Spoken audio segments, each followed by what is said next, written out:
তুমি আশা করেছিলে আমার কাছে? আক্রোশে মুখ লাল হয়ে ওঠে অন্তর। এক মুহূর্তের জন্য আমি আপনাকে মানুষ ভাবতে চেয়েছিলাম সেদিনই। নিজের স্বার্থে মানুষ কত সত্যি ভুলে যায়, তাই না? আমিও ভুলে গিয়েছিলাম। আপনি জংলি একটা। এরপর পরিস্থিতি যখন চরমে, তখন এসে জীবন দান করছেন। ব্যাপারটা কেমন হলো বলুন তো? বলির পাঠাকে যত্নে লালনের মতো। ঠিক বলিনি? পান চিবোতে চিবোতে মুচকি হাসি ঠোঁটে রেখে মাথা নাড়ল জয়। ঠিক বলেছ। অন্তু দৃঢ় চোখে তাকিয়ে শান্তভাবে বলল, শুক্রিয়া আদায় করুন। এই যে এতগুলো দিন নির্দ্বিধায় রাতে মাতাল হয়ে ঘুমান বন্ধ করে, সেই সুযোগে আপনার গলাটা কেটে ২ ভাগ করে ফেলিনি। ওটা খুব সস্তা কাজ হয়ে যাবে জানেন? মাঝে মধ্যে ইচ্ছে করে, তবে আপনাকে ওইভাবে মারাটা খুব নিচু কাজ হবে। আপনি জানেন আপনি থুথু পাবার কতটা যোগ্য? You know what? একে বলে বাটারফ্লাই ইফেক্ট। সেদিন থুতু দেওয়ার মতো ছোট্ট একটা কোইন্সিডেন্স থেকে আপনি আমি বহুদূর পৌঁছাবো দেখবেন। তার মূলে থাকবে এক বন্ধ রাত, এক অবরুদ্ধ নিশীথ। তার ফলে নেমে আসবে হাজারো অবরুদ্ধ নিশীথ, যার সংমিশ্রণে থাকবে এক একটা অবরুদ্ধ নিশীথ। একদৃষ্টে চেয়ে থেকে ছোট ছোট শব্দে হাসতে হাসতে হো হো করে হেসে উঠল জয়। এতদিনে লাইফে অ্যাডভেঞ্চার এসেছে। সেই কবে বন্দি দশায় ছেড়েছি। এরপর কেউ আর আটকাতে পারেনি আমায়। শালার ঘরের মতোই জীবনযাপনের চেয়ে বড় অ্যাডভেঞ্চার আর কি বা হতে পারে?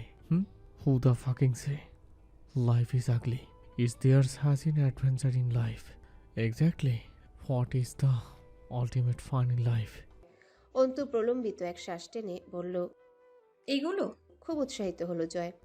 এগুলো ছিল না স্যার, এত ভালো হওয়া ঠিক না। এগুলো বিশ্বের সবচেয়ে বেশি ব্যবহৃত মাল।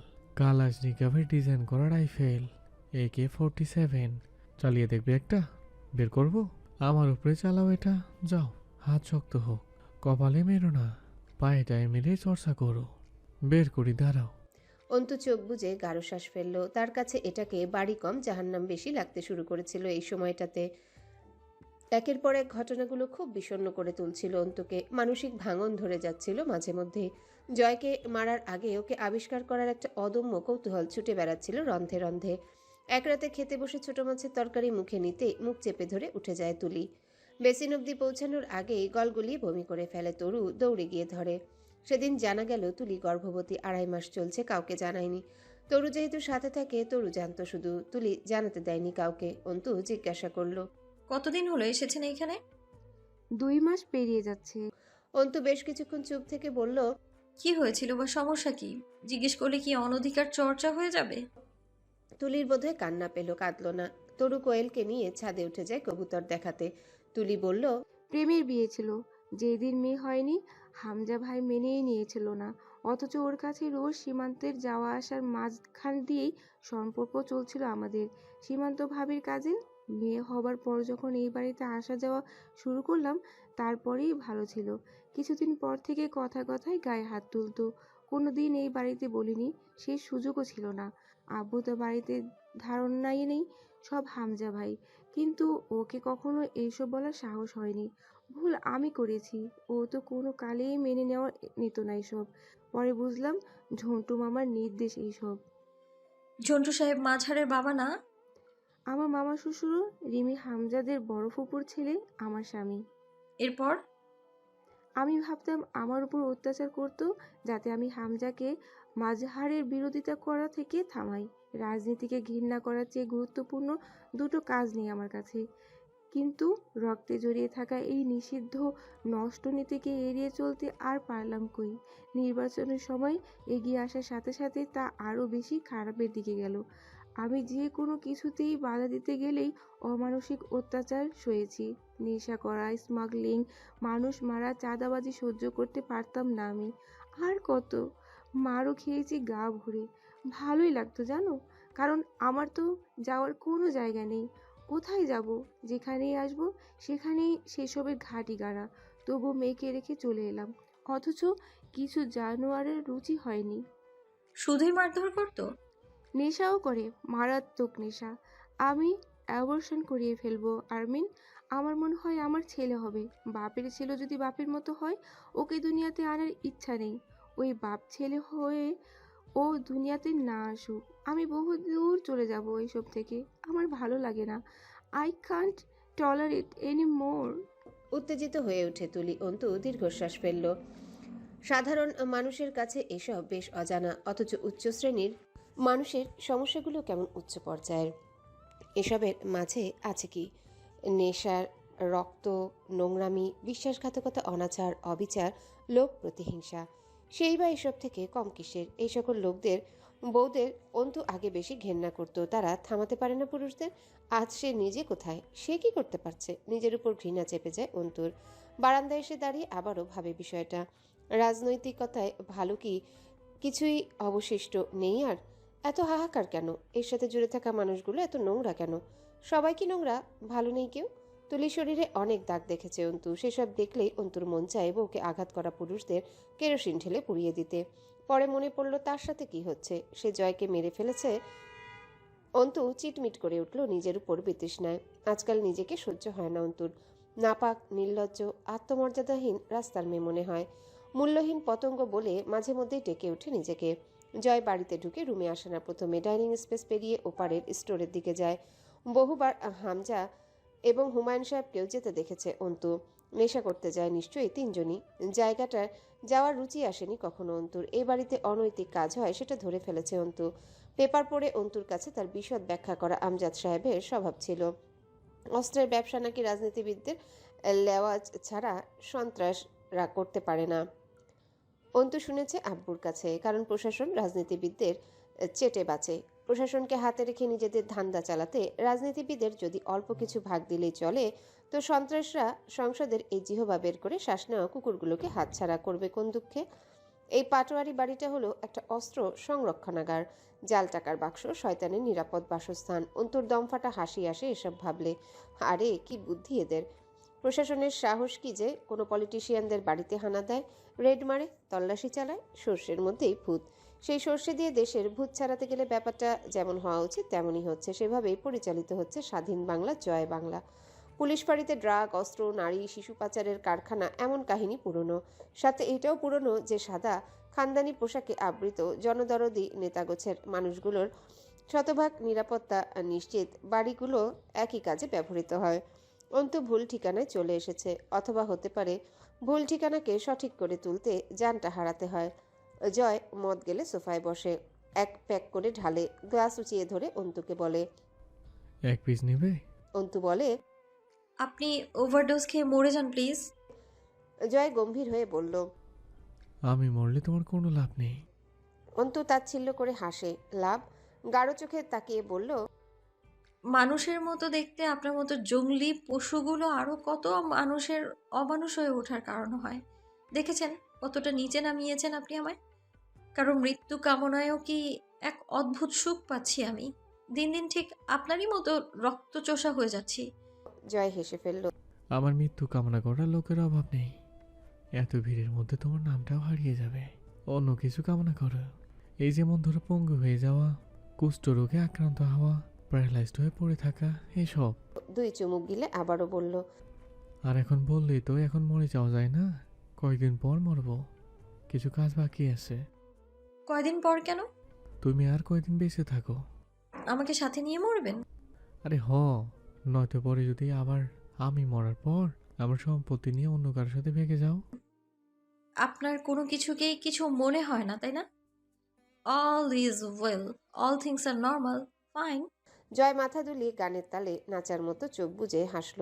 অভিজ্ঞতা বেশি তো, বহুত কিছু দেখেছি, বহুত কিছু ঘটেছে আমার সাথে। চোখ মারল অন্তুকে, এরপর হো হো করে হেসে ফেলল। জয়ের পুরো শরীরে বিশ্রী সব দাগ আছে। গোসল করে যখন খালি গায়ে বের হয়, উন্মুক্ত দেহটা কি যে ভয়ঙ্কর লাগে দেখতে। অত ভয়ানক দাগ কিভাবে হয়েছে তা মেলাতে পারে না অন্তু জিজ্ঞেস করল। শরীরের দাগগুলো কিসের? জয় বাচ্চাদের মতো অন্তুকে মুখ ভ্যাংচালো। কিসের দাগ এগুলো? বেশ ভাব নিয়ে বলল। স্পেশাল টেটু। এই টেটুগুলো শরীরে খোদাই করার সময় যা লেগেছিল না, উফ। রসিকতা করে উচ্চারণ করলো কথাটা, ভ্রু নাচিয়ে পড়ল। ভালো না? অন্তু আবারও খেয়াল করে চটাধরা ডান ভ্রুর চুলের ভিতরে একটা গভীর ক্ষত আছে জয়ের। কাছে না গেলে খেয়াল করা যায় না। বিয়ের পর বিষয়টা নজরে এসেছে। সেদিকে তাকিয়ে বলল। সকালে উঠে সারাদিন আবার বহু পাপ করতে হবে আপনার। আপনার বোধহয় মাথায় চড়ে গেছে, শুয়ে পড়ুন। জয় হাসল। 2-4টা বোতলেও চড়বে না। এই মদ শালাও না ভীষণ ধীরবাস। মাতাল হওয়ার জন্য খাই, এত টাকা খরচ করে কিনি, অথচ মাতাল করে না। তোমার মতোই বিয়ে করলাম, দেড় বাবন নাকি টাকা দিতে হবে, আবার বসে বসে খাচ্ছিস 3 বেলা। পোশাক যাবিতে খরচ দিচ্ছি, কোনো কামই তো আইসো না। আবার একটু কাছে গেলে কারেন্ট লাগা রোগীর মতো ঝিরঝির করে ওঠো। Loss project. অন্তু বিছানায় জয়ের দিকে মুখ করে শুয়ে গায়ে চাদর তুলে নিয়ে বলল, খুন করেছেন কয়টা? বেশি না। প্রথমটা কবে করেছিলেন? জয় ঘাড় ম্যাসেজ করতে করতে বিড়বিড় করল। শালে ইন্টারভিউ নিতে বসে গেছে রাত্রিবেলা। বোতল ধরে কয়েক ঢোক গিলে বলল, 2001 সম্ভবত। বয়স তখন 15 বছর। আমার যতদূর সম্ভব ক্লাস 10 ছিলাম। অন্তু ভ্রু কুচকালো। প্রথমটা কবে করেছিলেন? 2002-এ সংসদে ছিলেন বিরোধী দল, আর উপদেষ্টা ভূমিকায় ছিল জামায়াতে ইসলাম। সেই সময় জয় কাকে খুন করেছে? 15 বছরে মানুষ খুন। আর কি কি করে রেখেছে জয় আমির? বেলা না পেরোলে ঘুম ভাঙে না জয়ের। অন্তু সকাল সকাল উঠে রান্নাঘরে গিয়ে দেখে রিমি আর কাজের মহিলা রান্না করছে। রিমি বলল, আরমিন, জয় ভাইয়ার বাগানে লেবু গাছ আছে, কয়েকটা লেবু ছিঁড়ে এনে দে। সাবমার্সিবল অন করে জগগুলোও ভরে ফেলুন, মেয়র পৌরসভায় যাবে। ডাইনিং রুমে তরু বসেছিল, মটরশুঁটি ভাঙছে এক মনে। অন্তু গিয়ে কিছুটা তুলে নিয়ে বলল, তোমার আমার উপরে রাগ অথবা ঘেন্না কোনটা বেশি প্রকট? মুখ না তুলেই বলল তরু। কোনোটারই অধিকার নেই। রাগ, ঘৃণা, পছন্দ, ভালোবাসা এসবের জন্য অধিকার লাগে না। অধিকার, অভিমান, অনুরাগ, অনুযোগ, অভিযোগে লাগে। তোমার অনুভূতি আমার উপর অভিমান টাইপের না, ঘৃণা টাইপেরই হবে কিছু। তরু চোখ তুলল। কারণ নেই কোনোটারই, তবুও তা কেন মনে হলো? অন্তু অদ্ভুতভাবে হাসলো। চোখ লুকাতে খুব কাঁচা, অদক্ষ তুমি। তরুর চোখে এবার পানি উপচে পড়তে চায়, পানি যেন সবসময় সেখানে মজুতেই থাকে। অন্তু সামনে এলে তার বাত ভাঙে। ওড়নার প্রান্তটা মাথার উপর তুলে আঁচল হাতে ধরে বেরিয়ে যায় অন্তু। টুপ করে এক ফোঁটা পানি পড়ে তরুর চোখ বেয়ে। বাগানটা বেশি বড় না, ফুল গাছ নেই। এ বাড়িতে ফুল বোধহয় কারো পছন্দ না। 3টা লেবু পেরে আর একটু এগিয়ে যেতে একটা লোহার গেট। অন্তু ভ্রু কুচকায়। প্রাচীর ঘেরা জায়গাটায় শেষ প্রান্ত ঘেঁষে গেলেই ওয়ার্কশপের বিশাল এরিয়ার দেওয়াল। তাহলে বাড়ির পেছন দিকেই দরজা কিসের? বাড়ির নকশাটাই অদ্ভুত। বেশ কিছুক্ষণ ঘুরে ফিরে দেখেও কোনো সমাধান বা নকশা আয়ত্তে এলো না। লোহার গেটটা ধরে 2-3টা ঝাঁকি দিয়েও লাভ হলো না। বাইরে থেকে তালা মারা নয়, অর্থাৎ ভেতর থেকে আটকানো। এখানেও আবার কেউ থাকে নাকি? আনমনে পেছনে ফিরতে থমকে দাঁড়ালো অন্তু। হামজা জিজ্ঞাসা করলো, এখানে কি করছো? এত নিঃশব্দে তো বিড়ালও পা ফেলতে পারে না মেয়র সাহেব। তার উপর শুকনো পাতার উপর হেঁটে এসেছেন। আরো অনেক কিছুই পারি আমি, আপাতত তোমার ধারণা সে অবধি পৌঁছায়নি। বলা বাহুল্য, অভিজ্ঞ মানুষদের কথাই আলাদা। আমার পিছু নিয়ে এসেছেন। তুমি নিজেকে খুব দক্ষ গোয়েন্দা ভাবছো? সূক্ষ্ম হাসলো হামজা। হুম, কৌতূহলী হয়ে পড়েছি আপনাদের বাড়িতে এসে। কৌতূহলী বিড়ালের সামনে ফাঁদ ছাড়া অন্য কিছু থাকার সম্ভাবনা খুব কম।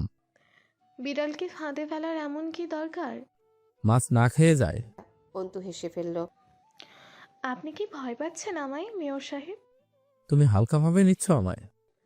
ছি, এত বড় ভুল আমি কখনোই করব না।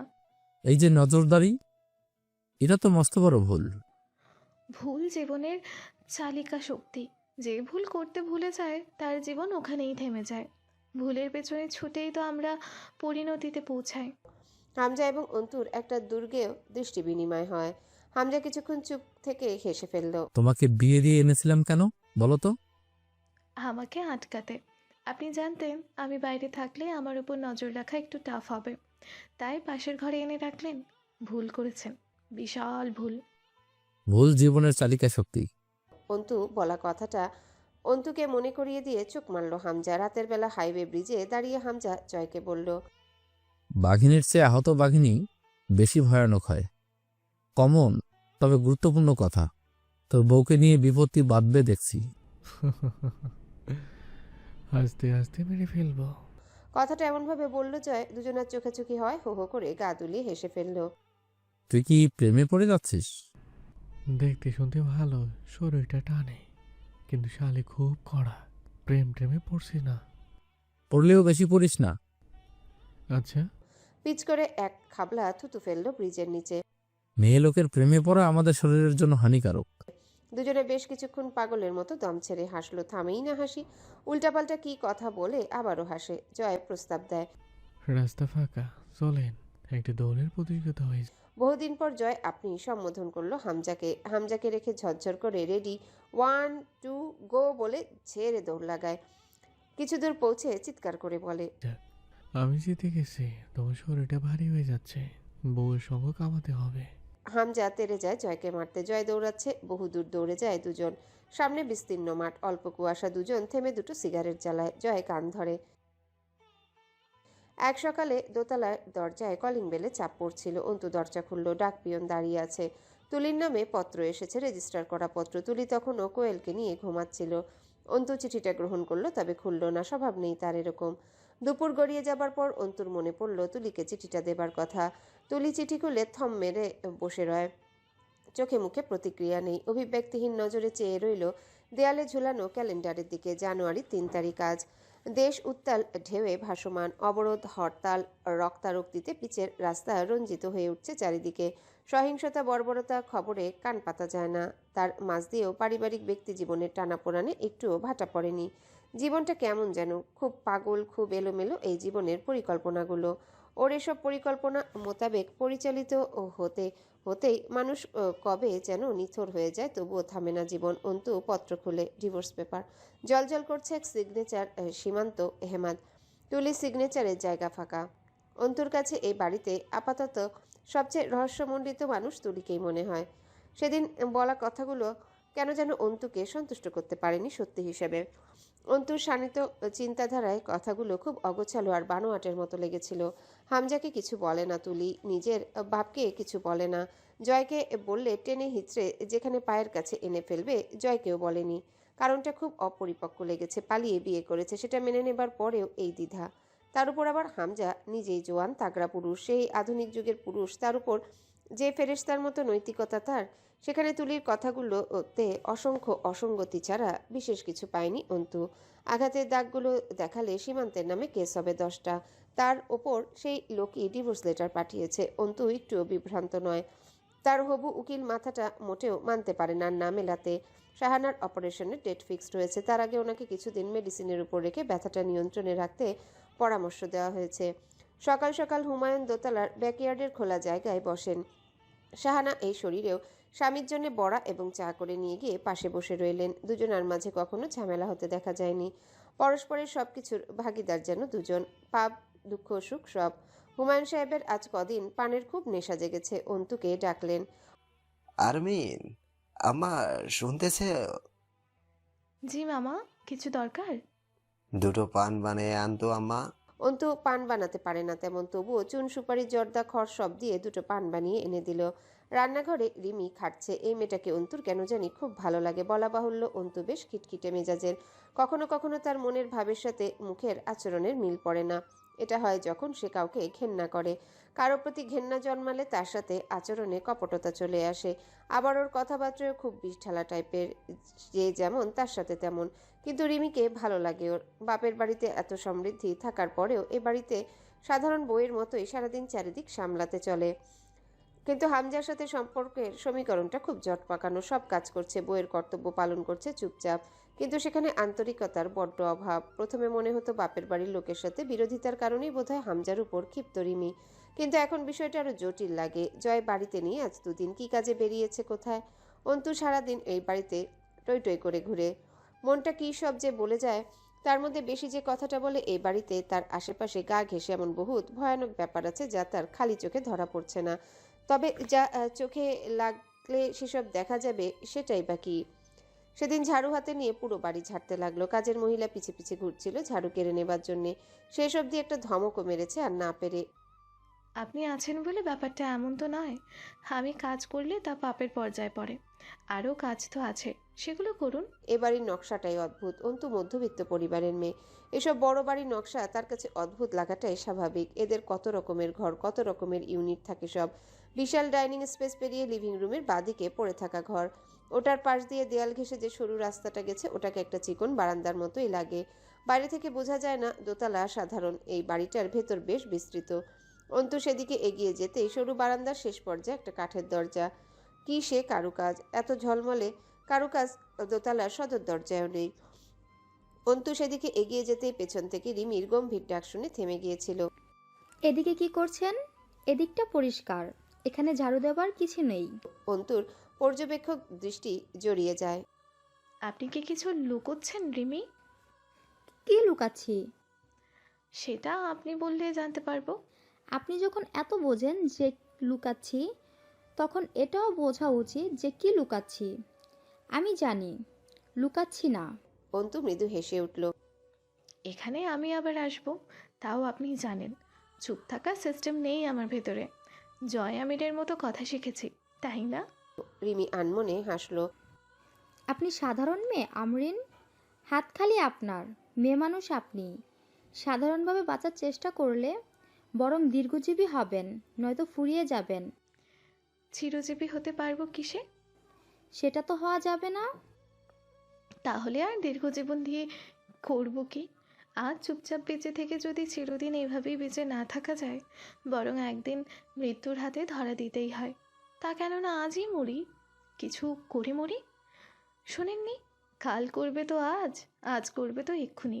জীবনে মৃত্যু যখন অবধারিতই, তো তা আজই হোক, আজ তো এখন। রিমি সেদিন বেশ কিছুক্ষণ চুপচাপ চেয়ে থেকে বলেছিল, জয়ের সাথে বিয়েটা স্বাভাবিক ছিল না, তাই না?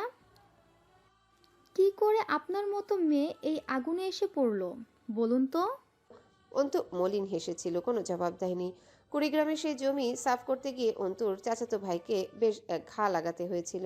সেই স্থানীয় মাস্তান টেনে এনেছিল, তাদের সাথে একচোট ঝামেলা করতে হলো। ওখানে জয়ের দাপট কিছু ফিকে পড়ে গিয়েছিল। তবুও শেষ অবধি রেজিস্ট্রি হলো। 4 কাঠার বেশি জমি, পজিশন ভালো। তবুও অন্তু যত আশা করেছিল সেটা হয়নি। লাখ 20 টাকার মতো এসেছে। অন্তু জানে জয় বিয়ে তোলার আগেই পলাশকে টাকা মিটিয়ে দিয়েছে, কারণ পলাশ আর ঝামেলা করতে আসেনি। বাকি টাকার খোঁজটা করার সুযোগ পায়নি। রাত 11টা বাজলো দিনাজপুর পৌঁছাতে। পলাশ এই সময় হোটেলে থাকে, টিপটাপ 6 তলা হোটেলে অ্যাপার্টমেন্ট। জয়কে দেখে পলাশ আসলো। ভালো। জয় মুখ কুচকে বলল, আপনার কি অবস্থা?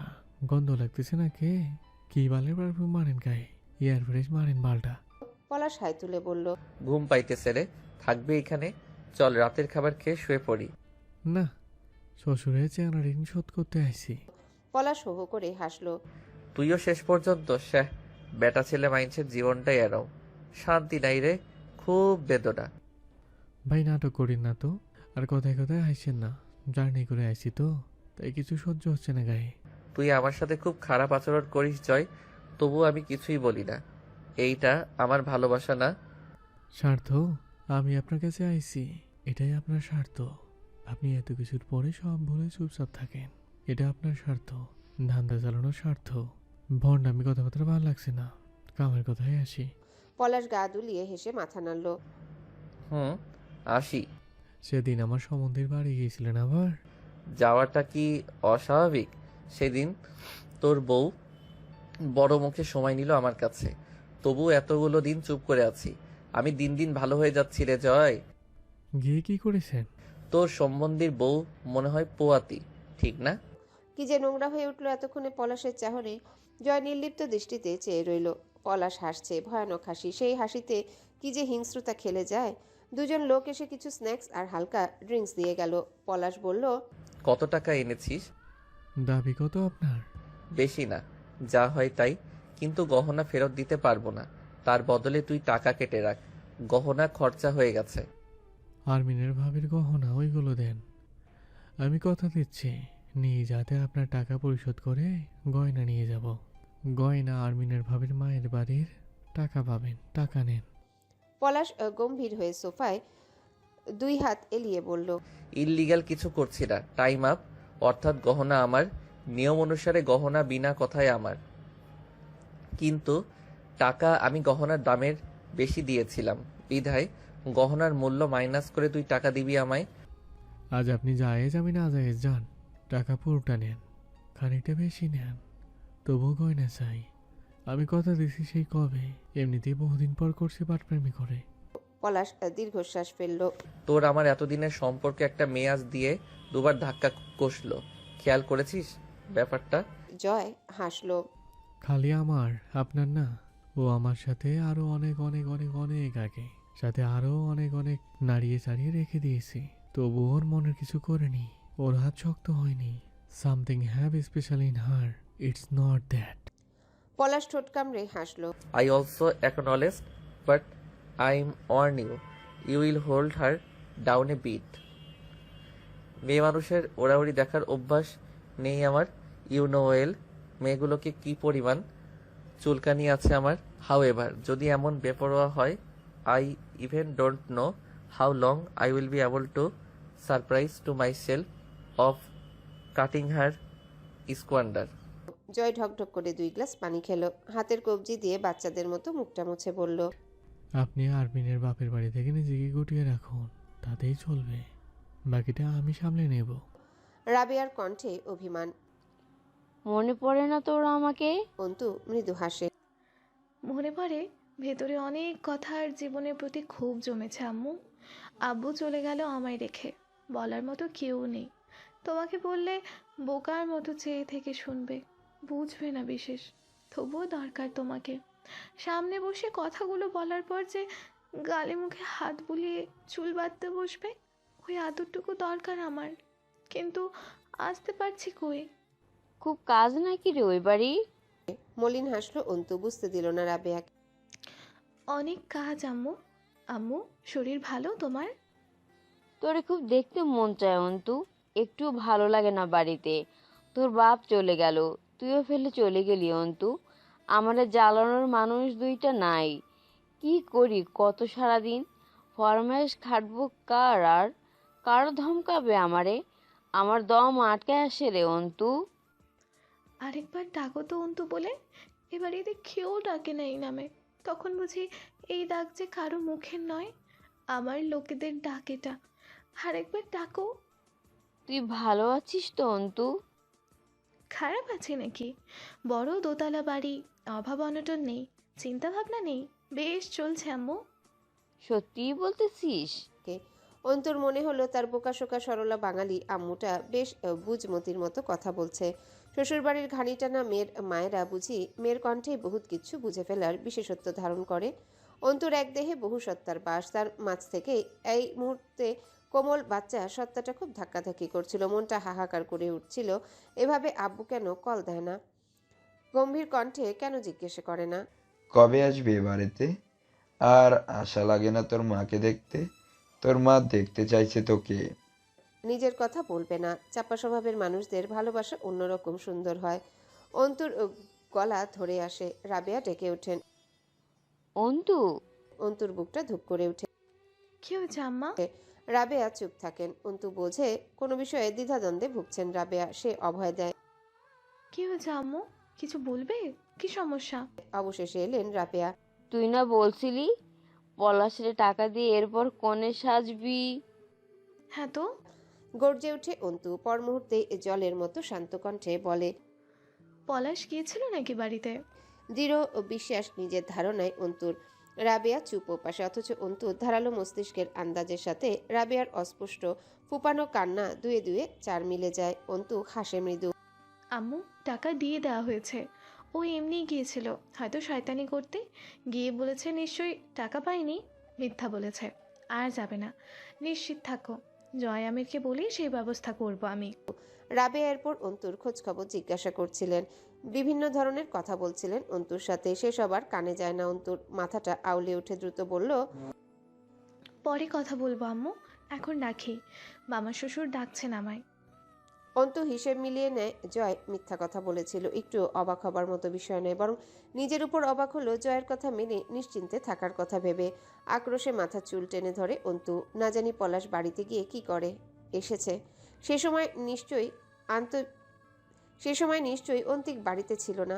যন্ত্রণা ওকে কত দুর্বল করে তুলেছে। ও কেবলমাত্র আব্বুর ক্ষেত্রে দুর্বল, সেখানেই বারবার আঘাত করা হয়েছে। পলাশের রূপটপে সেদিন মানুষের সম্মুখে হাসপাতালে খাটিয়ার পাশে জয় যেদিন কাছে এলো, সেদিনও ঘেন্নায় অন্তুর কান্না থেমে মুখটা কুঁচকে যায়। নিজেকে আবর্জনার চেয়েও বেশি ময়লা লাগে। সেদিনের মানসিক দুর্বলতা ওকে এতটা নিচে নামিয়েছিল, ভাবতেই গা শিরশির করে উঠেছি। বারবার হাত দুটো নিষ্পিস করে। সেদিন জয়ের রক্তাক্ত ক্ষততে একটা আঘাত কেন করেনি জয়কে? কতগুলো ছুরি গচ্ছিত রেখেছে নিজের কাছে, তার একটা জয়ের দেহে চালাতে পারেনি কেন? এরপর থেকে জয়কে রাতে মন ভরে মদ খেতে দেয় অন্তু। বেশি খেলে সোফাতেই ঢলে পড়ে। এরপর নিশ্চিন্তে ঘুমানোর চেষ্টা করে সে। জয় বাড়ি ফিরলে রাত 2টোর দিকে।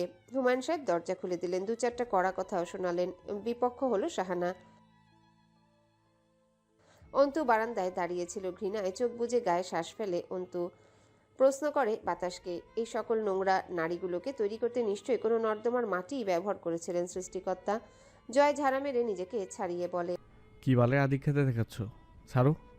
বাথরুমে ঢুকে চোখে মুখে পানি নিয়ে এসে বিছানায় বসে অন্তুকে ডাকে। গডলি, এক গ্লাস তেঁতুলের শরবত বানিয়ে আনো তো। দৌড়ে গেলেই শালার হ্যাংওভার কাজ করতেছে।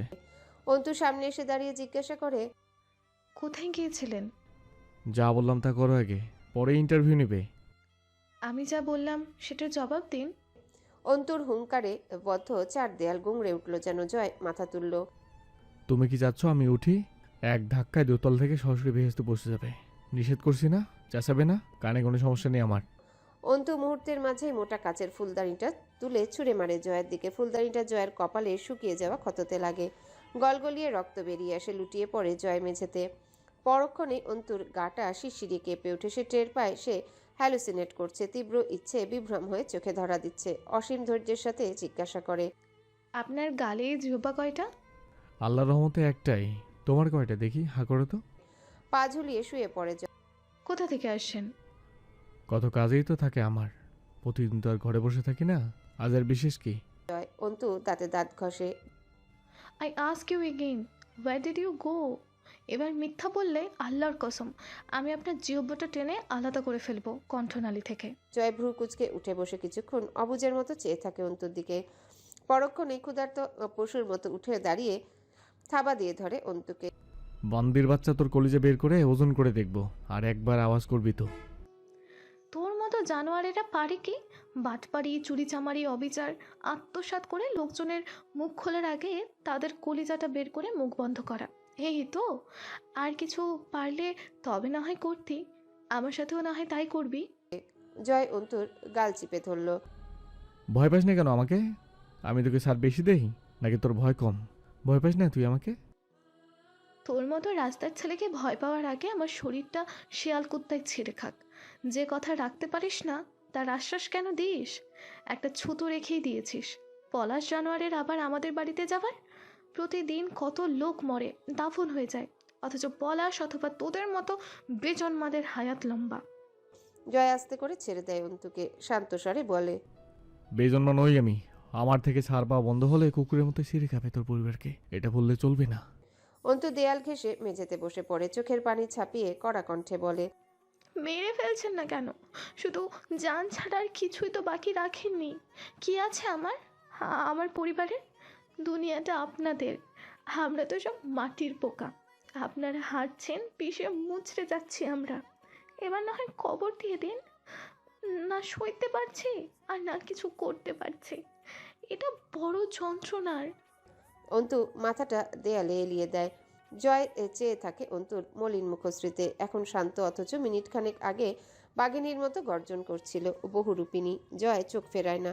অন্তু ছাদের দিকে তাকিয়ে আনমনে বলে চলে, রক্তের ভাইকে ক্ষমা করিনি, যদিও ও যা করেছে ইচ্ছে করে করেনি। অথচ আপনি, পলাশ, হামজা, পাটওয়ারি যা করেছেন সব পরিকল্পনা মাফিক, নিজেদের ক্ষমতা জাহির করতে। কিছুই ছাড়লেন না। আর কত জয় আমির, পলাশকে প্রতিদিন দেখতে হচ্ছে না, ও দূরে আছে, অথচ আপনি রোজ সামনে আসেন, এক ঘরে এক ছাদের নিচে। আমার আপনার সম্পর্কে নামটাও কি জঘন্য। ছ্যা, সহ্যের সীমা মাপার ফিতা দরকার। আমি একটু বেশি ধৈর্যশীল, তাই না? জয় চুপচাপ চেয়ে থাকে। অন্তুর চোখের কোণা পেরিয়ে এক ফোঁটা জল গড়াতে যাচ্ছিল। অন্তু সেই নোনা পানিটুকু আঙ্গুলে মুড়ে এমনভাবে ছুঁড়ে ফেলে দেয় যেন কোনো অপবিত্র নোংরা কিছু ওই চোখে বিঁধেছিল।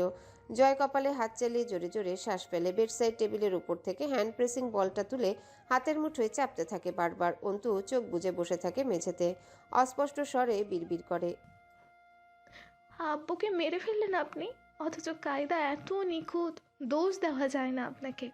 ঠিক আজরাইলের মতো। মানুষ মরলে কেউ আজরাইলকে দোষ দেয় না, দোষ হয় রোগ অথবা মৃত্যুর কারণে। বোকা মানুষ সাথে ভুলে বসে রুহুটা নিয়ে গেছে সৃষ্টিকর্তার দূত। আমার পর্দা কেড়ে নিলেন।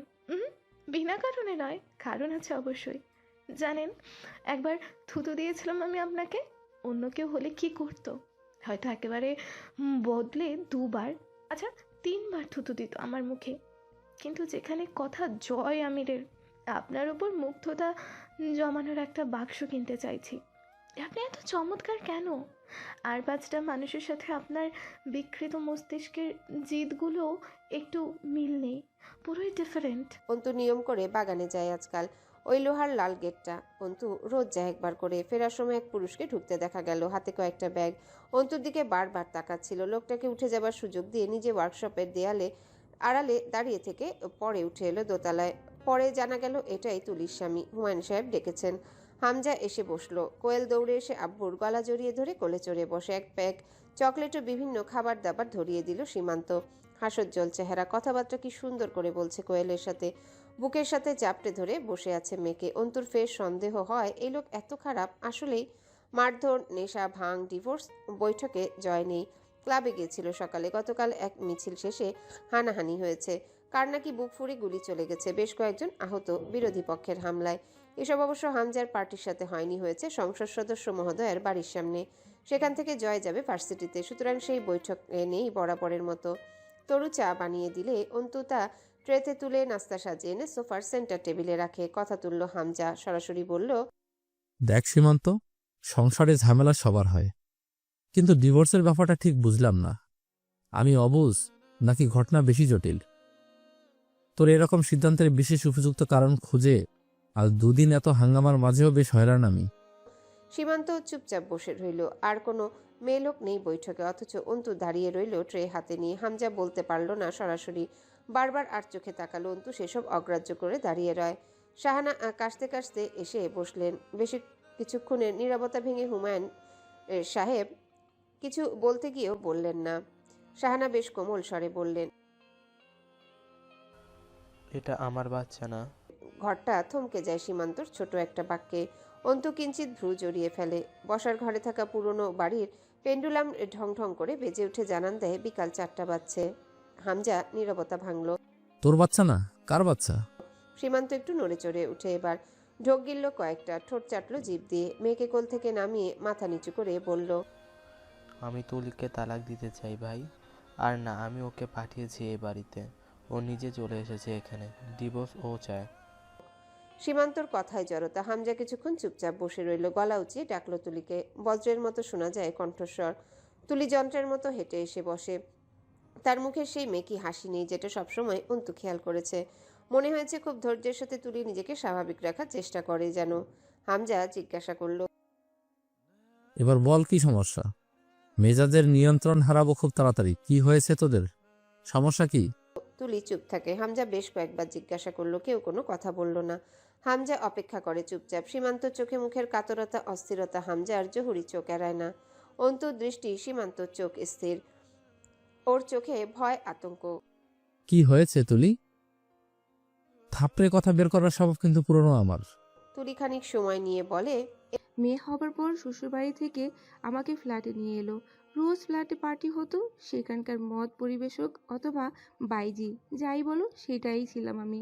দিনের পর দিন পুরুষের ছোঁয়া লেগেছে আমার গায়ে ওর সামনে। ও যেন তাতে আনন্দ অনুভব করত, কারণ ওর আনা বন্ধুদের মদের সাথে আমার শরীরে যে আনন্দটা পেত সেটা হলো অতিথির সেবা। অতিথিকে ঘরে আনলে তাকে সর্বোচ্চ আপ্যায়ন করাই তো ভদ্রলোকের নীতি, তাই না? সেটাই করা হয়েছে। মদের সাথে আমি ফ্রি।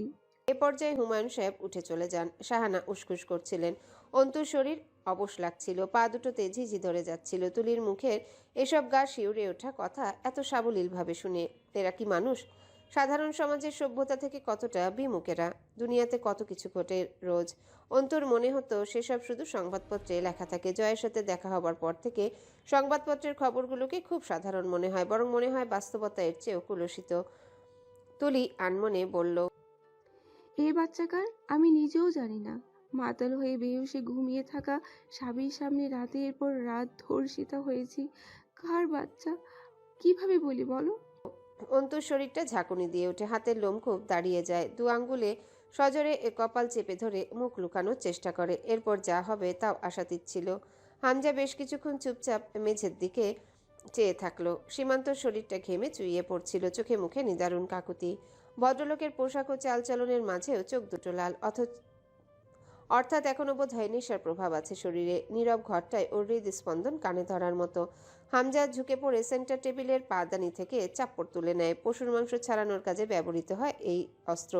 তুলি মেয়েকে কোলে তুলে নিয়ে বেরিয়ে যায় রুম থেকে। কোয়েল যেতে চাইছিল না, বারবার ডাকে, বাবা, মামা, আমাকেও নাও, আমি বাবার কাছে বসবো। শাহানা অসুস্থ হয়ে উঠে চলে গেলেন তুলির পিছনে। অন্তু ঠায় দাঁড়িয়ে। হামজা সীমান্তর শরীরে মোট 4টা কোপ বসায়। তার সাদা টি শার্টের সামনের দিকটা নতুন রঙে রঙিন হয়ে ওঠে। অন্তু চোখ ফেরায় না। তার হাতের কবজির উপর ছিটিয়ে এসে লাগে গরম তরল রক্ত। এভাবে সে কোরবানির ঈদে বাড়ির সামনে কত কসাইকে গোটা গরু জবাই করে মাংস বানাতে দেখেছে। হামজাকে একজন দক্ষ কসাইয়ের মতো লাগে দেখতে। পুরো হাতে মুখে রক্ত, চাপ্পড়ের ধারালো প্রান্তে ঢেকে গেছে রক্তে। সোফা থেকে এলিয়ে পড়ে সীমান্তের দেহটা। পুরোপুরি পড়ে যাওয়ার আগে রক্তাক্ত চাপ্পড়টা বগলে গুজে সীমান্তর দেহটাকে ভালোভাবে যত্ন করে সোফায় হেলান দিয়ে বসায়। ঘাড়ে 2টো কোপ লেগেছে। প্রথমটাতে মৃত্যু নিশ্চিত। তারপরের আঘাতগুলো করার সময় হামজার মুখে এক প্রকার তৃপ্তি খোঁজার আভাস পাওয়া যায়। সোফায় বসে কোনো নাম্বারে ডায়াল করে স্পিকার লাউড করে বেসিনের দিকে যায়। তৃপ্তি করে খাওয়ার পরে মানুষ যেমন হাত ধয় সেভাবে পানি গড়িয়ে হাত ধয়। চাপড়ে লেগে থাকা রক্ত ধুয়ে এনে ফোন কানে নিয়ে বলে, কয়েকজন ছেলেকে পাঠা। হামজা সোফায় মাথা এলিয়ে বসে থাকে। দাঁড়িয়ে থাকে অন্তু। তার সীমান্তর মৃত্যুর জন্য খারাপ লাগছে না, খুব ভালো লাগছে। হামজার ভূমিকাটাও ভালো লাগছে আজ প্রথমবারের জন্যে। স্বামী হিসেবে সীমান্ত যা করেছে তার প্রেক্ষিতে ভিকটিম হিসেবে তুলিও তার বড় ভাই হিসেবে হামজা আজ যা করলো তা অন্তুর ভেতরে দারুণ এক শক্তি ও মুগ্ধতার কাজ করাচ্ছিল। এভাবে যদি এই জাতের সকল পুরুষ বলি হতো, এমন পুরুষের সংখ্যা ভয়ে হলেও কমে আসতো বেশ। খুব ভালো লাগছিল সীমান্তর ঘাড় বেয়ে জমাট বাঁধা রক্তের উপর দিয়ে গড়িয়ে পড়া নতুন রক্তের প্রবাহ দেখতে। আর 2-1 জীবিত করে আবারও 2-3 বার এভাবে মারলেও অন্তু ঠিক একই রকম তৃপ্তি পেত যেন। কিন্তু আফসোস এক জায়গায়, এভাবে অন্তু জয়কে মারতে পারেনি। সম্মানহানি মানুষ হত্যার সমান। যেটা জয় করেছে হামজা সেটাকে সাপোর্ট দিয়েছে। অন্তুর কি উচিত নয় হামজা জয় পলাশকেও এরকমই এক প্রকার মৃত্যু দেয়া? অন্তুর লজ্জা লাগলো। সে হামজার মতো শক্তিমান নয়। ধিক্কার জানালো নিজেকে। হামজা খুব ভালো, কি চমৎকার একটা বিচার করলো নিজের বোনের ক্ষেত্রে। আর অন্তু নিজের জন্য কিছুই করতে পারেনি। ছেলেরা এলে হামজা আদেশ করে, রাতে এটাকে ভার্সিটির পুরনো আম বাগানের ঝোপে ফেলে আসবি। রিমি পেছনে এসে কখন চুপচাপ দাঁড়িয়েছে টের পাওয়া যায়নি। আসরের নামাজ পড়তে যাচ্ছিল লোকজন। জয় ফটকের সামনে দাঁড়ালো। রাস্তার ওপারে দোতলায় ভাড়াটে একটা মেয়ে আছে, বয়স 15-16। জয়কে ফলো করে সুযোগ পেলেই উড়ন্ত জয়কে দেখতে পাওয়া বেশ মুশকিল। আর জয়কে দাঁড়াতে দেখে বারান্দায় এসে দাঁড়ালো। কত ভালো ভালো ফর্মাল পোশাকের ছেলেদের উপর এমন আকর্ষণ বোধ না করার জন্য অবশ্য আফসোসও হয় ওর। জয় ফোনে কথা বলছিল দাঁড়িয়ে। সাধারণ একটা শার্ট গায়ে, সাদা লুঙ্গি পরনে, তা মাটি ছুঁয়ে পড়ে সব সময়। ডান হাতে লুঙ্গি উঁচু করে ধরে দাঁড়ানোতে পায়ের চামড়ার বেল্টওয়ালা চটি দেখা যাচ্ছে। সেটার বেল্ট আটকায় না খোলা। লম্বা শরীরে সাদা লুঙ্গি, শার্ট, চামড়ার স্যান্ডেল খুব মানায় জয়ের সাথে। তার চলাফেরাই এমন। ভদ্রলোকী পোশাকে নিজেকে সাজাবার যেন কোনো তাড়া নেই। এই পোশাকেও চমকপ্রদভাবে ভীষণ অভিজাত পুরুষ লাগে দেখতে। লুঙ্গি হাতে গুছিয়ে ধরে 2 ঠ্যাঙের মাঝে গুছে দাঁড়াচ্ছে বারবার, তবুও উঁচু করে পারছে না। মেয়েটার কাছে সবকিছুই আকর্ষণীয় লাগে। অন্তু বিষয়টা বারান্দা থেকে খেয়াল করে তাচ্ছিল্য করে হাসে। মানুষ সেই সকল আলুর মতো যা খোসার ওপর থেকে দেখতে শতভাগ সতেজ এবং কাটলে পুরোটাই ফেলে দেবার অবস্থা বেরোয়। এমন আলু আম্মুকে কাটতে দেখলে অন্তু ভীষণ অবাক হয়ে চেয়ে থাকতো। ওপর থেকে আন্দাজ করার উপায় নেই, ভেতরটা এত কুৎসিত। গাড়ি চলে যায় রাস্তা দিয়ে। পাড়ার কুকুরগুলোর সাথে জয়ের সম্পর্ক খুব ভালো। রুটি, চা, মাঝে মধ্যে কোল্ড ড্রিঙ্কসও টেস্ট করতে দেয় জয়। মাঝে মধ্যে কুকুরগুলোকে মদেও চুমুক দিতে হয় জয়ের বদৌলতে। বাড়িতে খাওয়া মাংসের হাড়গুলো জড়ো করে নিয়ে গিয়ে কুকুরকে দেয়। দারুণ পিরিত তার কুকুরের সাথে। জয়কে দেখে রাস্তার উপর ঘুরঘুর করছিল আজও কুকুরগুলো, বাচ্চা কাচ্চা সহ। কপালের ক্ষততে টান ধরে মাঝে মধ্যে। গভীর ক্ষত শুকিয়ে গিয়েও জখম হয়ে আছে। সেখানে আঙ্গুল চেপে ধরে রইল। যারা আক্রমণ করেছে সেদিন মা বাপ তুলে খাঁটি বাংলায় গালি ঝাড়ছিল। তখনই শো করে একটা বাইক চলে যায়। সজোরে ধাক্কা খায় একটা বাচ্চা কুকুর। জয় তৎক্ষণাৎ চেঁচিয়ে ওঠে বাইকওয়ালাকে, এই শালি সাওয়াল বাইন বেহারা, শালা ধর, শালারে ধর। ততক্ষণে বাইকওয়ালা আরো জোরে বাইক টেনে চলে গেছে। জয় দৌড়ে যায় কুকুরটার কাছে। মা কুকুরটা করুণ চোখে বাচ্চাকে দেখে এগিয়ে আসে। জয় তুলতে গেলে হা করে কামড়াতে আসলেও জয় কোলে তুলে নিয়ে ফটকের ভিতর নিয়ে এসে ঘাসের উপর শোয়ায়। ছোট্ট কুকুরটার পিঠের মাংস ছিঁড়ে গেছে রাস্তার ঘর্ষণে। অন্তু দৌড়ে নেমে আসে দোতলা থেকে। জয় উত্তেজিত হয়ে বলে, ঘরলি কুত্তারে কি ডেটল ফেটল বা স্যাভলন লিকুইড টাইপ কিছু দেওয়া যায়? প্রাথমিক চিকিৎসা হিসেবে সেটাই দিতে হবে। ভেটেরিনারি সরঞ্জাম তো আর নেই আমাদের কাছে। তো নিয়ে আসো। চেহারা দেখতেছো আমার? এমনি সময় তো তাকাও না। অন্তু চলে গেলে বিড়বিড় করে বলে, এমনি মেয়ে লোকের বুদ্ধি হাঁটুর নিচে। জয় যত্ন করে ডেটল লিকুইড লাগায়। অন্তুর কেমন ঘোর লেগে আসে চোখে। বড় কুকুরটা অস্থির হয়ে ঘুরঘুর করছে বাচ্চার পাশে। একবার জয়ের গা ঘেঁষছে, আবার মুখ ঠেকাচ্ছে বাচ্চার শরীরের সাথে। অন্তুর বুকে ব্যথা ওঠে। আব্বুর মুখটা বুকের মাংস খাবলে ধরে। জয় কোলের উপর ছোট্ট কুকুরটাকে রেখে গায়ে হাত বুলিয়ে দেয়। অন্তু বসে পাশে। একটু দ্বিধা নিয়ে হাত বাড়াতে যায় কুকুরের দিকে, আবার গুটিয়ে নেয়। ভয় হয় যদি কামড় দেয়। জয় বলে, থাক, হাত দেওয়া লাগবে না, হাতে নোংরা লাগবে। ভয় পাচ্ছ যখন তখন আর ন্যাকামি করতে হবে কেন? ওড়না ভালোভাবে মাথায় টেনে নাও, অর্ধেক চুল তো বের হয়ে আছে। অন্তু গাঢ় চোখে তাকিয়ে ব্যঙ্গ হেসে বলে, শয়তানও বোধহয় আপনাকে দেখে ভাবে যখন আপনাকেই তৈরি করা হবে তখন তাকে বানানোর কি দরকার ছিল? কুকুরের গায়ে হাত বুলাতে বুলাতে বলে জয়। ওরে শালি, আয় তাহলে আইজও লোক জড়ো করে খুলে ফেলে তোর ওড়নাটা। তা বোধহয় করবেন না। আজ তো আবার ওই একটা তথাকথিত পরিচয় আছে আমার, আপনার বউ। তো আমার ইজ্জত গেলে আগে যাবে আপনার। আর আপনাদের কাছে তো স্বার্থপরতাও লজ্জা পেয়ে যায়। আপনাদের বাড়ির মেয়ের ইজ্জত দামি, আর আমার বাপের মেয়ের ইজ্জত থুথু বদলা নেবার উপাদান। এই দেখুন, এখন আমার আবার ইচ্ছে করছে থু করে একদলা থুতু আপনার মুখে ছুঁড়ে মারতে। স্যাহ, কি করব বলুন? আর কি বলবো বলুন জয় আমির? গালে আমার এক মুঠো আউশ চাল। অন্তু আর দাঁড়ায় না কথাগুলো বলে। তুলি এবং শাহানাকে একসাথে ভর্তি করানো হবে হাসপাতালে। তুলির অ্যাবর্ষণ, শাহানার চিকিৎসা। খানমান পাতার সাথে কালো জিরে ভর্তা জয়ের খুব পছন্দের। সেটা ভেজে রেখে অন্তু কোয়েলকে গোসল করাতে যায়। তুলির অসুস্থতা বেড়েছে খুব। গোসল করাতে করাতে বেশ আনমনা হয়ে পড়েছিল অন্তু। আজ কয়টা দিন ধরে এত বেশি চাঁদনির কথা মনে পড়ে। আখিল্লার, সালমার কান্না, সোহেলের মৃত্যু। অন্তুর পাগল পাগল লাগে। এত এত জটিলতা, কত রকমের কত কি বয়ে চলতে হচ্ছে, এবং স্বাভাবিকভাবে। জলে বাস করে কুমিরের সাথে লড়াইটা কতটা সুখকর হবে। চাঁদনি কোথায় গেছে? কি হয়েছে ওদের? মুস্তাকিনের সাথে দেখা নেই কতদিন। সেই লোকই বা কি করছে? রান্নাঘর থেকে শিল নোড়ার আওয়াজ আসছিল। অন্তু ব্যস্ত হয়ে বলল, তোরও এটা আমার কাজ, তুমি কেন করছো? আমি বাড়বো। তার আগে কোয়েলকে গোসল করিয়ে এলাম। ওটা তুমি, আমি করছি। ভাত উতলাচ্ছিল চুলোয়, আজ কমিয়ে দিল অন্তু। তরু বলল, অধিকার নেই তাই না? এগুলো নাটকীয় ভাবনা। আমি নাটক এড়িয়ে চলতে পছন্দ করি। তুমি বোধহয় জানো জয় আমিরের সাথে আমার তেমন সম্পর্ক না। তবে তথাকথিত সম্পর্কের জের ধরে এসেছি যখন এই বাড়িতে, কাজটাও আমারই। তুমি করছো, আমার ভালো লাগছে না বিষয়টা। তুমি আমার সাথে যে ভালো আচরণটা করো সেটা মন থেকে করো নাকি লোক দেখানো? অন্তু মুচকি হাসলো। অল্প একটু লবণ তুলে পাটায় দিল। তরু আজ প্রথমবার খেয়াল করলো অন্তু হাসেও। খুব নিষ্পাপ হাসিও হাসতে জানে এই মেয়ে। তখন এত স্নিগ্ধ লাগে, অথচ সবসময় মুখটা কেমন গম্ভীর আর চোখ দুটো জল করে জ্বলে। আজ এক নতুন অন্তুকে দেখে তাকিয়ে থাকে। অন্তু হাসি ঠোঁটে রেখে বলে, আব্বু কি বলতো জানো? আব্বু বলতো তুমি একটা স্বতন্ত্র আয়না হও। মানুষ তোমার সম্মুখে যে অঙ্গভঙ্গিতে এসে দাঁড়াবে, তুমি ঠিক তার প্রতিবিম্ব হয়ে হয়ে যাও। লোকে যা করবে সেটাই তুমি নিজের মাঝে দেখিয়ে দাও। আমি কথাটা খুব মানি তরু। আমার সম্মুখে কেউ উষ্ণ, আমি গরম, সে ঠান্ডা। আমি শীতল, সে কঠিন। আমি নিষ্ঠুর, সে ব্যথিত। আমি ব্যথাতুর। তুমি কখনো খারাপ আচরণ করনি আমার সঙ্গে। তুমি কষ্টগুলোকে ভেতরে পুষে ধুকে ধুকে শুয়েছ। তুমি ছিলে নীরব। তোমার সঙ্গে খারাপ আচরণ করার প্রশ্নই ওঠে না। বরং তুমি যদি চাও আমরা ভালো বন্ধু হতে পারি। তুমি আমার ছোট বড় নও, সমবয়সী হব। আম, রিমি ভাবির মতো বন্ধু হবে। তরু আর হাত থমকে গেল। অন্তুর মতো একগুয়ে গম্ভীর মেয়ের কাছে বন্ধুত্বের প্রস্তাব আশাতীত লাগে তার কাছে। অন্তুকে প্রথম দিন থেকে খুব চাপার অদ্ভুত মেয়ে হিসেবে দেখেছে। আজ খুব অন্যরকম লাগলো। ওকে একদৃষ্টে তাকিয়ে থাকতে থাকতে অন্তু হাসলো। হবে তোমার আমার ওপরে অনেক ক্ষোভ, কিন্তু আমি যদি বলি আমি তোমার সবচেয়ে সবচেয়ে উপকারী মানুষটা, মানবে? তরু জবাব দিল না। অন্তু ঠোঁট প্রসারিত করে প্রলম্বিত মুচকি হেসে বলল, ধরো তোমার দিকে একটা বিষধর সাপ এগিয়ে আসছিল তোমাকে বিষদাঁত ফোটাতে। তুমি তাকে সাদরে আহ্বান করলে, কারণ তোমার ধারণায় সে বিষধর নয়, মাঝখান থেকে আমি সাপটার লেজে পাড়া দিয়েছি। সাপ তখন কি করলো বলো তো? তোমার থেকে মুখ ফিরিয়ে ছোবলটা আমায় মারলো। বুঝতে পারছো আমার কথা? অজান্তেই জয় আমিরের লেজে পা রেখে তোমার ছোবলটা বোধহয় আমি খেয়েছি। একটা মানুষকে আমরা চেনার বাইরেও তাকে চেনা এবং জানার মতো বিস্তৃত ব্যাপার থাকতে পারে। ঠিক যেমন আমি যেটুকু জানি না বা বুঝি না, তুমি ঠিক সেইটুকুই জানো জয় আমিরের ব্যাপারে। অপরদিকে তুমি যেটুকু জানো বা ধারণা নেই, সেইটুকুই আমার জানা এবং দর্শনে জয় আমির।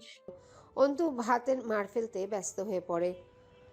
তরু বেশ খানিকক্ষণ চেয়ে থাকে অন্তুর দিকে, তারপর জিজ্ঞাসা করে, জয় ভাইয়া কি করেছে তোমার সাথে? অন্তু মনোযোগ সহকারে ভাতের মার ফেলতে ব্যস্ত। তরু উত্তরের আশায় চেয়ে থাকে। হুমায়ুন সাহেব টিভিতে খবর দেখেন, আবার রোজ নিয়ম করে পত্রিকাও আসে বাড়িতে। হামজার পত্রিকা পড়ার অভ্যাস আছে। রিমি সেগুলো জড়ো করে পত্রিকা ঝুড়িতে রাখে। সেখান থেকে অন্তু এনে পড়ে। রোজ রোজ সহিংসতা, খুন, ফাঁসি, বোমাবাজি, হামলা, অবিচার। 2015 ফেব্রুয়ারিটা এই করেই চলে গেল। 2014 নির্বাচনের বছর পূর্তিতে দেশ এতটা উত্তাল হয়ে উঠেছে কেন, তার জবাব আছে, তবে সেসব ব্যাখ্যা না করাই ভালো। বিরোধী দলীয় চেয়ারপারসন অবরুদ্ধ, মহাসচিব গোয়েন্দা দপ্তরে আটক। তাদের রুখতে প্রশাসনের সাথে সাথে রাজনৈতিক কর্মীরাও সমান তাল দিয়েছে। অন্তুভাবে এর মাঝে কি জয় হামজা নেই? এরা বিরোধী দলকে থামাতে কিছু করছে না? গাড়ি ভাঙচুর, আগুন দেয়া, অবরোধ চলছে তো চলছে। প্রশাসনের চেয়ে এগিয়ে আছে রাজনীতিবিদরা, তারা প্রতিরোধে নেমেছে। কয়টা দিন জয় হামজাকে দিনরাত এক করেও বাড়িতে পাওয়া যায় না। মিছিল যায়, অন্তু তা ঘরে বসে শোনে। জয় ফুরুত করে আসে। মিছিল যায়, অন্তু তা ঘরে বসে শুনে। জয় ফুরুত করে আসে, গালে মুখে কয়েক মুঠো গিলে পোশাকটা পরিবর্তন করে বেরিয়ে পড়ে ফের।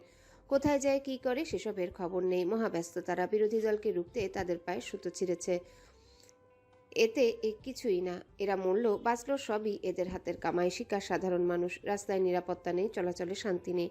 সারাক্ষণ আতঙ্কে রাস্তাঘাট জর্জরিত। এই বুঝি আগুন জ্বলে উঠল, লেগে গেল মারামারি। পুলিশ এলো, গোটা কয়েক লোককে গ্রেফতার করে নিয়ে চলে গেল। তখনও রাস্তার মাঝে আগুন জ্বলছে, গাড়ি পুড়ছে, কালো ধোয়ার কুণ্ডলি মিশছে বাতাসে।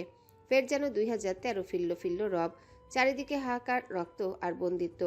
আবার সেই 2013, আবার ফাঁসি, আবার গ্রেপ্তার। অন্তু জয়ের রকিং চেয়ারটায় বসে রাতের পর রাত ভাবে আর দোলে।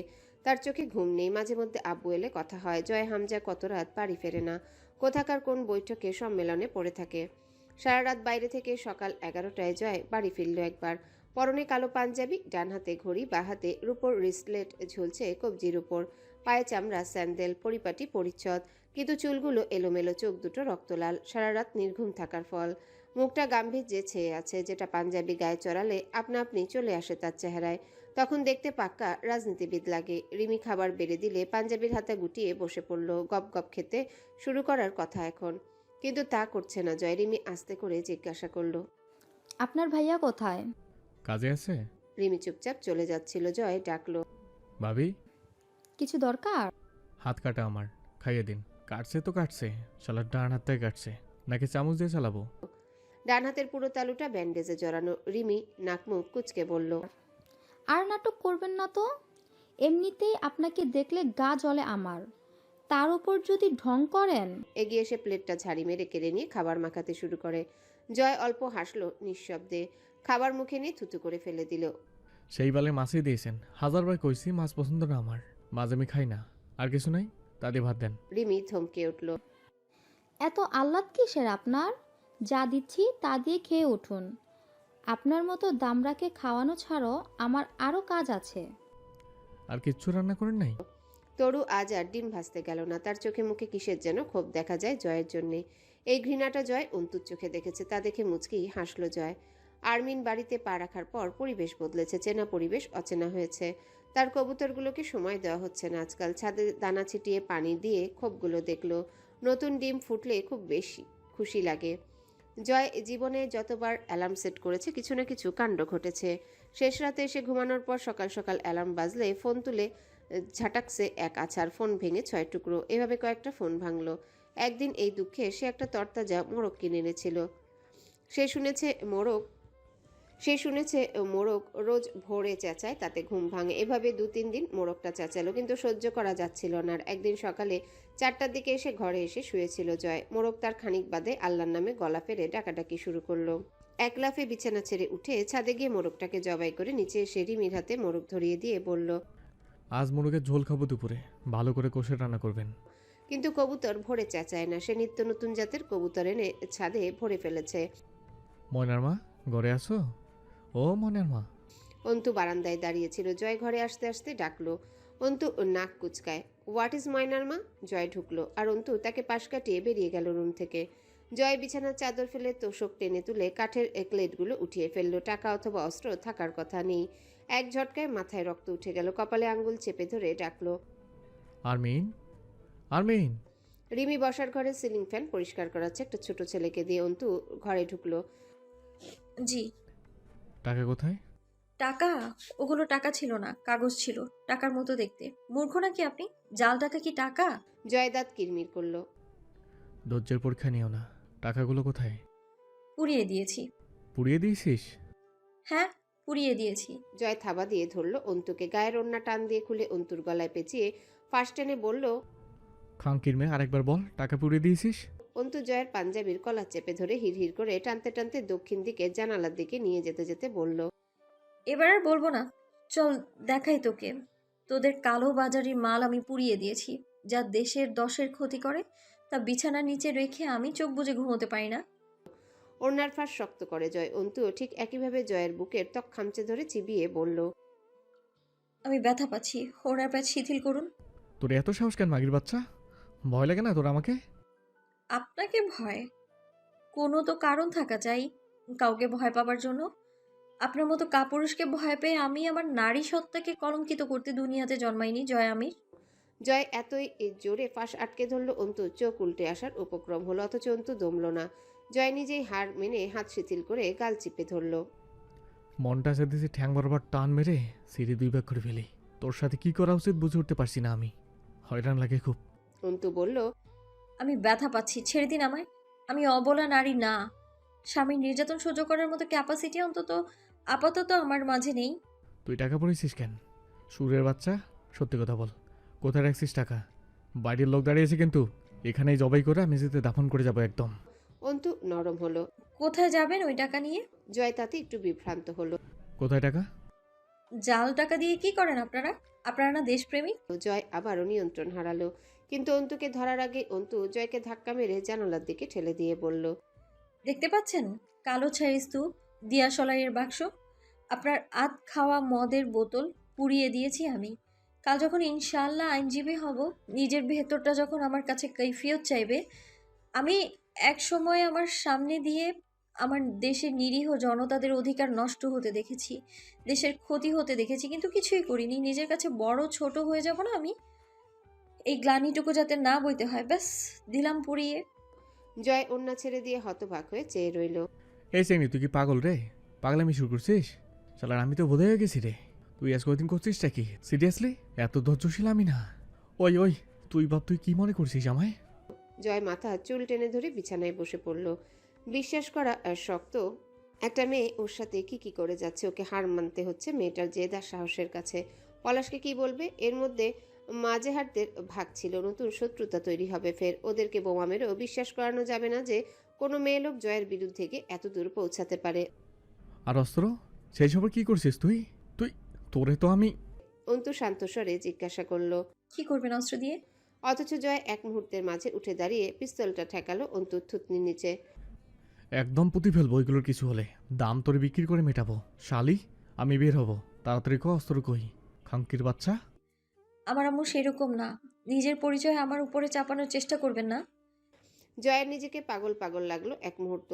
বন্দুকের নলকে কণ্ঠনালীর উপর রেখে অন্তু যা করছে তা জয়কে হতবিহ্বল করে তুলল। কিন্তু পরিস্থিতি স্মরণে আসতেই জয় নিয়ন্ত্রণ হারালো। অধৈর্য পশুর মতো অন্তুকে ছেঁচড়ে নিয়ে দেয়ালের সাথে বাড়ি মারল অন্তুর পিঠটা। দুম করে আওয়াজ হলো একটা। অন্তু কোনোভাবেই তাগড়া জয়ের শরীরে শক্তির সাথে পেরে উঠল না, ঠিক যেমন সেদিন রাতে পারেনি নিজের সম্ভ্রম রক্ষা করতে। মেরুদণ্ডের হাড় মচমচ করে উঠল, তবু বলল না অস্ত্র কোথায়। ব্যথাগুলো আর অনুভূত হচ্ছে না। আব্বুর মুখটা মনে পড়ছে। আব্বু অন্তুকে সবসময় অন্যায়ের বিরুদ্ধে সোচ্চার হতে শিখিয়ে শেষ অবধি মরণ দিয়ে গেছে নিজ হাতে। জয়ের কল বাজলো। জয় অন্তুকে চেপে ধরে রেখে অন্য হাতে ইনকামিং কল রিসিভ করে বলল, আসতেছি, দাঁড়ান নিচে। আর যেন কল না আসে আমার কাছে। বিছানায় ফোন ছুঁড়ে মেরে অন্তুকে বলল, ওই এদিকে টাকা। আমায় বোধহয় মনে হয় তোর, হ্যাঁ? ভয় লাগে না একটু? তোর কি মনে হয় আমি দুর্বল তোর উপর? ছাড় দিয়ে বেশি এই জন্য? কোনটাকে ছাড় দেয়া বলছেন আপনি? আমি শুনতে চাই। এত কথা বলছিস কেন তুই? কথা আমি কম বলি, কিন্তু বলি তিক্ত কথা, যা শুনতে ভালো লাগে না, তাই এমনিতেই বেশি মনে হয়। আরমিন তো লয়ারের স্পিচ আমাকে শোনাবি না, কসম জিব্বা টেনে ছিঁড়ে আনবো। নিচে গাড়ি দাঁড়িয়ে আছে, রাজনীতিতে যাওয়া লাগবে রাতের মধ্যে। টাকার জন্য আপাতত কিছু বলছি না, অস্ত্র লাগবে, এক্ষুনি লাগবে, বুঝতেছিস তুই? কেন লাগবে অস্ত্র? তাতে তো যায় আসা যাবে না, তোরে আইনজীবী হিসেবে ঘরে আনি নাই। তা ঠিক, কিন্তু আমার ভেতরে তো সেই রকমই কিছুর বসবাস। চোখ আর হাত অক্ষত থাকতে সন্ত্রাসীদের হাতে মরণ খেলনা তুলে দিতে পারি না। হ্যালো বন্ধুরা, পরবর্তী পার্ট খুব তাড়াতাড়ি আসবে, তো সবাই অপেক্ষায় থাকো। আর চ্যানেলটি যারা এখনো সাবস্ক্রাইব করোনি তারা পরবর্তী পার্ট দেখার জন্য চ্যানেলটি সাবস্ক্রাইব করে রেখো। ধন্যবাদ সবাইকে, আমাদের সাথেই থেকো।